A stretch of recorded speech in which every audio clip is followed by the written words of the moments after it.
Hola, ¿cómo están? Bienvenidos a este pequeño video. El propósito de este video es compartir con ustedes un comentario acerca de la pregunta en qué consiste el mensaje de 1888. 10 puntos que menciona el pastor Robert Wieland en su libro Introducción al mensaje de 1888. En la descripción del video voy a dejarles el link para que ustedes vayan a buscarlo. Les recomiendo absolutamente este, este libro de principio a fin.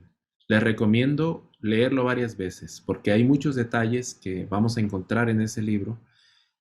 Y si ustedes analizan algunos temas, eh, por ejemplo, el tema de si es fácil salvarse, difícil perderse, eh, la historia también de John C. Waggoner, ustedes van a encontrar ahí muchas cosas.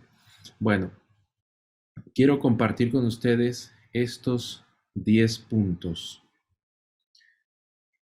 Bien.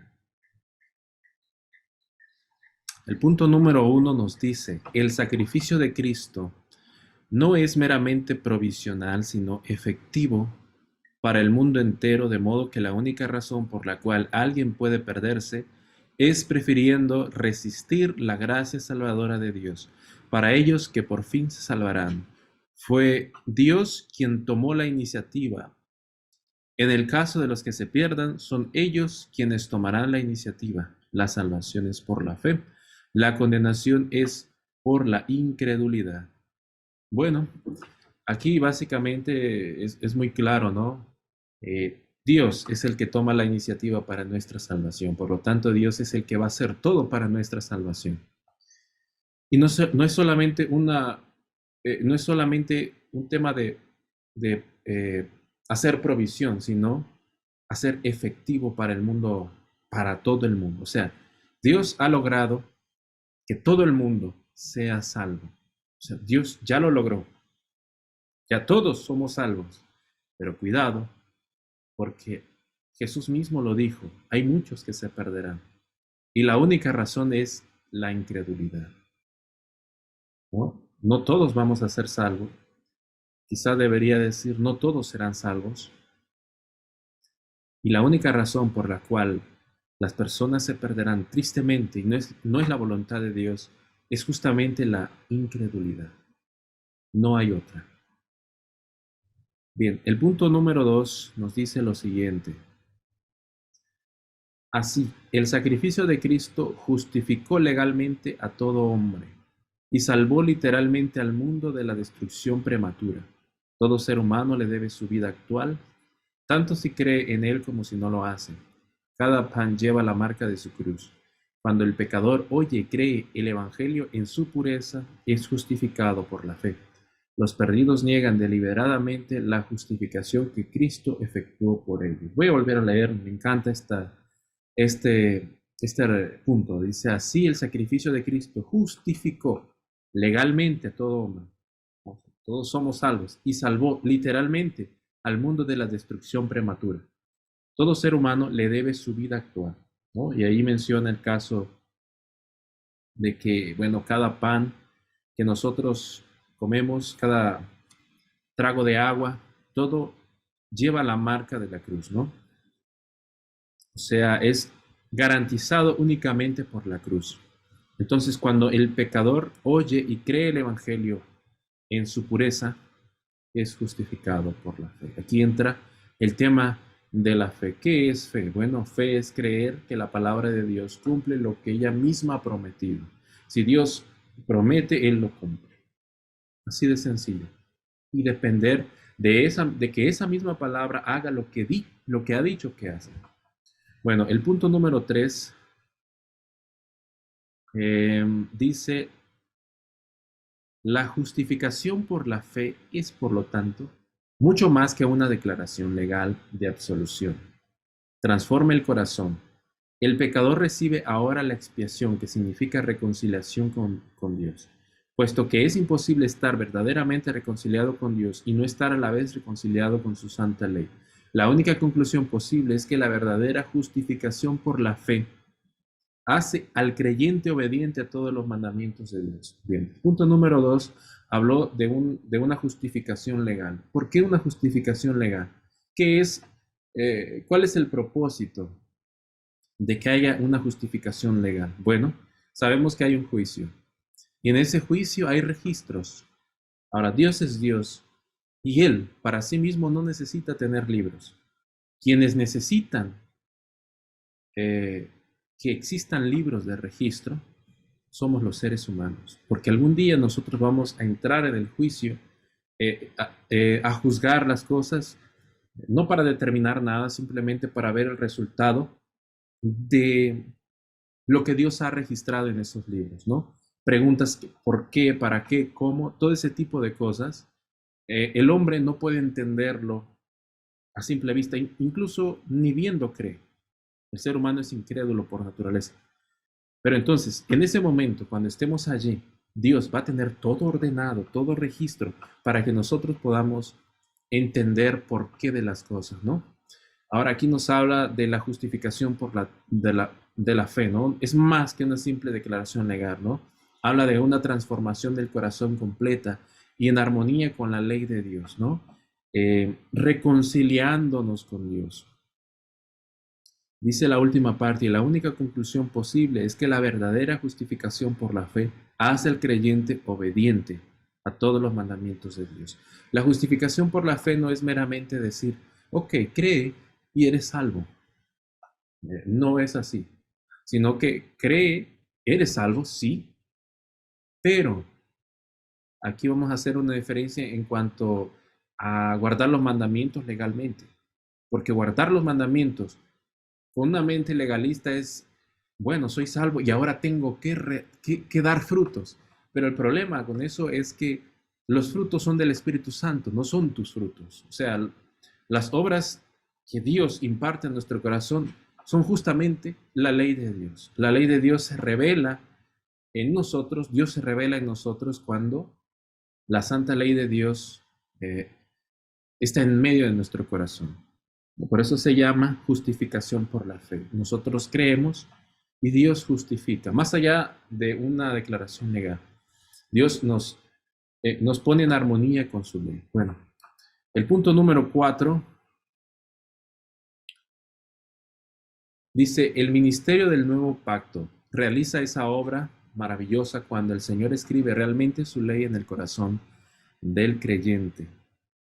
Se desea la obediencia y la única motivación trasciende el temor a perderse o la esperanza de recompensa, ¿no? Ambas motivaciones están contenidas de la expresión de Pablo de estar bajo la ley. El antiguo y el nuevo pacto no son una cuestión cronológica secuencial, sino una cuestión de mentalidad. La fe de Abraham lo capacitó para vivir bajo el nuevo pacto, mientras que multitudes de cristianos viven hoy bajo el antiguo pacto, debido a que su motivación es una preocupación egocéntrica. El antiguo pacto consiste en la promesa, el antiguo pacto consiste en la promesa hecha por el pueblo de ser fieles al Señor.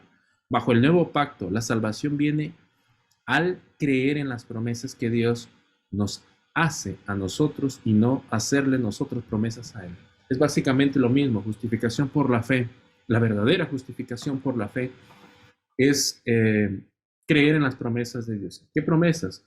Bueno, entre ellas se incluye principalmente la ley de Dios, que son las promesas, ¿no? Cuando nosotros vemos la ley de Dios y la ley de Dios dice, no tendrás dioses ajenos delante de mí, nosotros pensamos, Señor, te voy a obedecer, no voy a tener dioses ajenos delante de ti, no voy a ver televisión, no voy a ser fanático al fútbol, no voy a hacer esto y no voy a hacer aquello. Eso es la mentalidad del antiguo pacto. El nuevo pacto dice, ok, Señor, creo que ya no voy a tener dioses ajenos porque tú lo dices y porque tú lo prometes, porque tú me has liberado de eso. Cuando nosotros creemos en esa palabra, entonces estamos dando fruto o estamos mostrando que somos justificados por la fe. Es decir, tenemos buenas obras por fe. La ley está en nuestro corazón, entonces. En eso consiste el nuevo pacto o pacto eterno. Bueno, para no ser tan largo este video, el punto número 5 dice, el amor de Dios es de carácter principal, perdón, el amor es Bueno, el amor de Dios es de carácter activo, no meramente pasivo. Como el buen pastor, Cristo está activamente implicado en la búsqueda de la oveja perdida.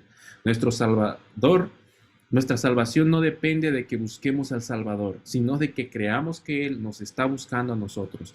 Aquellos que finalmente se pierdan es porque habrán resistido y despreciado la atracción de su amor. Tal es la esencia de la incredulidad. Obviamente este punto está ligado a todos los 4 puntos anteriores. Aquí nos habla del amor de Dios, el carácter activo de Dios. No un carácter pasivo, sino un carácter activo como el buen pastor. No, el buen pastor está buscando a sus ovejas. Él está buscando tu salvación. Él hace todas las cosas para que tú seas salvo. ¿Qué es lo que tú necesitas? Creer, creer en su palabra y no ser incrédulo. Porque si somos incrédulos, estamos mostrando una autosuficiencia satánica. Nos estamos colocando por encima de Dios, diciéndole a Dios, Señor, yo voy a hacer las obras que tú estás prometiendo. Yo las voy a hacer, así como el pueblo hebreo en el monte Sinaí le dijo a Dios, nosotros haremos todo lo que tú has dicho. En más de una ocasión ellos prometieron hacer las cosas, pero Dios no quiere tu promesa, tu, eh, Dios quiere tu corazón, Dios quiere tu decisión, decirle, sí Señor, Dios quiere que escuche su voz. El punto número 6 dice, por consiguiente, es difícil perderse y fácil ser salvo.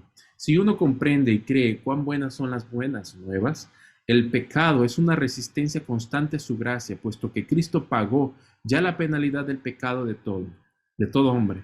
La única razón por la cual alguien puede ser condenado finalmente es por su persistente incredulidad, su negativa a apreciar la redención efectuada por Cristo en la cruz y ministrada por él mismo como sumo sacerdote. El verdadero evangelio pone en evidencia esa incredulidad y lleva un genuino arrepentimiento que prepara al creyente para el retorno de Cristo. El orgullo humano y la adulación y lisonja dedicada a seres humanos es inconsistente con la verdadera fe en Cristo y es una señal segura de la existencia de incredulidad aún dentro de la iglesia. Ok, ¿es fácil salvarse o es difícil? ¿Es fácil salvarse y difícil perderse o es fácil perderse y difícil salvarse? Pareciera que todo el mundo cristiano cree que es difícil perderse que es fácil perderse y difícil salvarse. Piensan que la salvación es como un camino de cuesta arriba y es muy difícil subir y que la perdición es completamente de bajada y es muy fácil perderse. Eso es porque tienen una mente como la mente del antiguo pacto. Es como la marea, ¿no? Te lleva de un lado y para el otro lado. Hoy en día, por ejemplo, tú prometes a Dios, Señor, voy a obedecer, voy a hacer las cosas bien. Y este día justamente no lo haces. Te das cuenta de que no lograste cumplir las metas, las promesas que tú le hiciste a Dios hoy en día. ¿Y qué piensas? No puedes recibir las promesas, no puedes recibir las bendiciones de Dios. Piensas, es que no me las merezco, no lo he logrado, no he podido hacerlo. Señor, perdóname porque te he fallado. Sí, es cierto, no debemos prometer a Dios. Si no prometemos a Dios no pasa nada, es mejor no prometer. Pero por otro lado, la marea te lleva al otro lado, ¿no?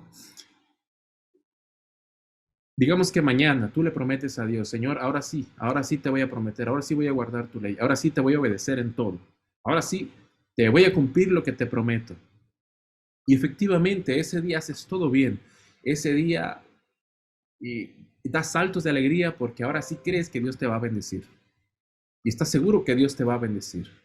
Y dices, Señor, mira, he hecho todo bien, he cumplido con lo que te prometí, bendíceme. Y Satanás viene y te dice, sí, tienes que pedirle a Dios que te bendiga, porque tú lo has hecho. O viceversa, si no lo has hecho, Satanás te dice, no, eres un miserable, no lo mereces. ¿Pero por qué? Porque tenemos esa mente carnal de que debemos prometer. Entonces, cuando nosotros pensamos así, y como normalmente nosotros tarde o temprano vamos a caer siempre por nuestras propias fuerzas, es más, nada de lo que nosotros hagamos vale. Todo cuanto podamos hacer por nosotros mismos está contaminado por el pecado, nos dice una cita del Espíritu de Profecía. Así que tenemos esa creencia de que es difícil salvarse y fácil perderse, pero es todo lo contrario. Jesús nos ha mostrado el camino. Él nos dijo, es por aquí. Cuando nosotros pensamos que es Dios el que hace las cosas en nosotros y nosotros simplemente tenemos que descansar en su promesa, entonces la vida cristiana es fácil. No solo la vida cristiana, sino nuestra salvación es completamente fácil. Como vimos en los puntos anteriores, Dios ya lo hizo todo. Bien, pasamos al punto número 7. Este es un poco largo. Dice, en su búsqueda de la humanidad perdida, Cristo dio todos y cada uno de los pasos tomando sobre sí la naturaleza caída y pecaminosa del hombre en su estado posterior a la transgresión de Adán y Eva. Lo hizo así para poder ser tentado en todo como nosotros, Hebreos 4:15, y sin embargo, demostró una justicia perfecta en esa semejanza de carne de pecado, Romanos 8:3. El mensaje de 1888 comprende el término semejanza como queriendo decir exactamente lo que dice, semejanza, no diferencia. Justicia no es una palabra que se aplique a Adán en su estado no caído, ni a los ángeles sin pecado. Se refiere a una santidad que entró en conflicto con el pecado en carne humana caída y que triunfó sobre él. Así el mensaje de la justicia de Cristo, que Elena G. de White apoyó de forma tan entusiasta en la época de 1888, está enraizado en esa visión concreta de la naturaleza de Cristo. Si Cristo hubiera asumido la naturaleza sin pecado de Adán antes de la caída, el término justicia de Cristo sería una abstracción sin sentido. Los mensajeros de 1888 vieron la teoría de que Cristo hubiera tomado la naturaleza sin pecado de Adán antes de la caída como un legado del romanismo, como la insignia del misterio de la iniquidad que mantiene a Cristo alejado y no cercano al alcance de la mano. Bien, aquí hay una diferencia, ¿no? Naturaleza caída. ¿Qué naturaleza tomó Cristo en esta tierra? Prelapsaria, poslapsaria. Este es un tema que merece una hora de estudio mucho más, o un seminario completo acerca de la naturaleza de Cristo.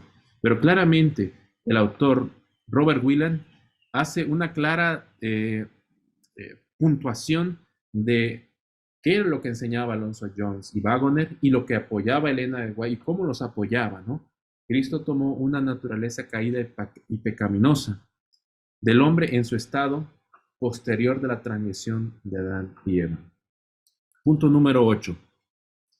Dice, así, nuestro Salvador condenó el pecado en la carne de la humanidad caída. Eso significa que quitó todo pretexto para el pecado. A la luz de su ministerio, el pecado ya no es inevitable.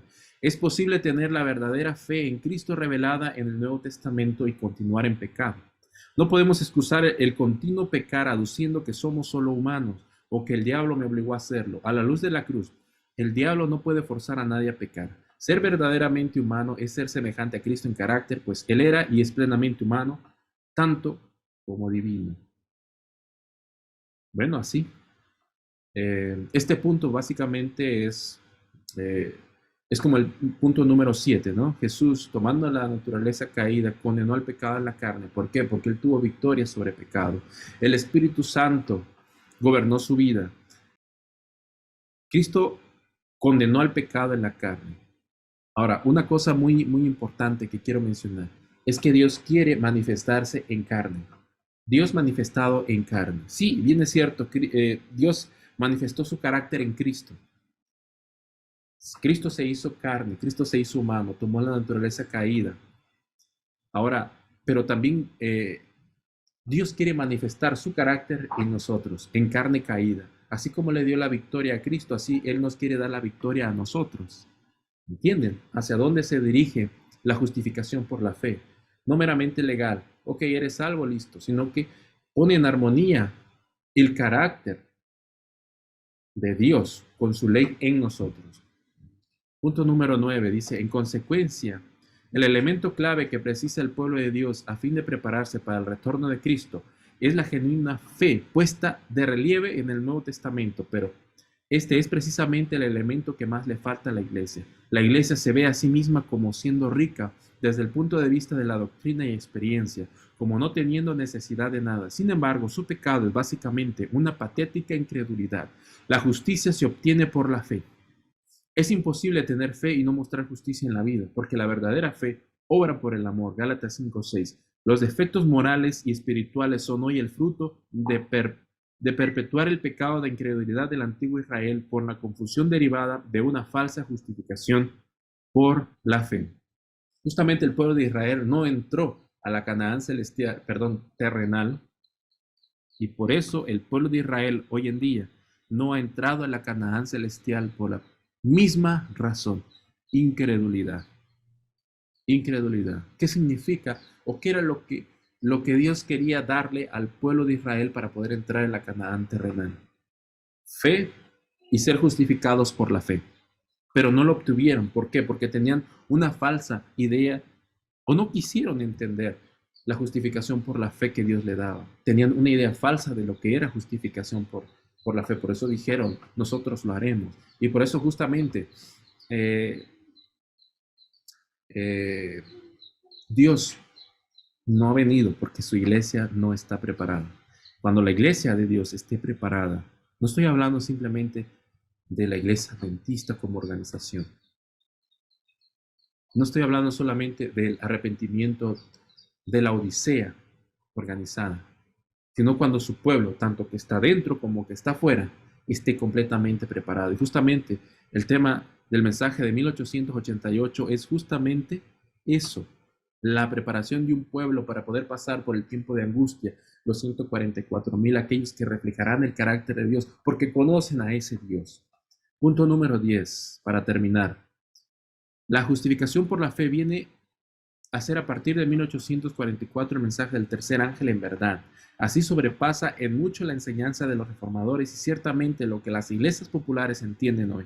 Es un mensaje de gracia sobreabundante, paralelo y consistente en la singular verdad adventista de la purificación del santuario celestial, una obra que implica la plena purificación de los corazones del pueblo de Dios en la tierra. Justamente este es un resumen básicamente de todos los puntos que he mencionado anteriormente. Dios quiere un pueblo para poder reflejar su carácter en el tiempo del fin. Poder decir, he aquí estos, los 144,000, como se llamen.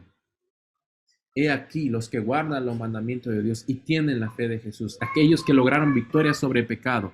Eso es lo que Dios quiere para cada uno de nosotros. Victoria sobre el pecado. Bueno, muchas gracias por haberme acompañado.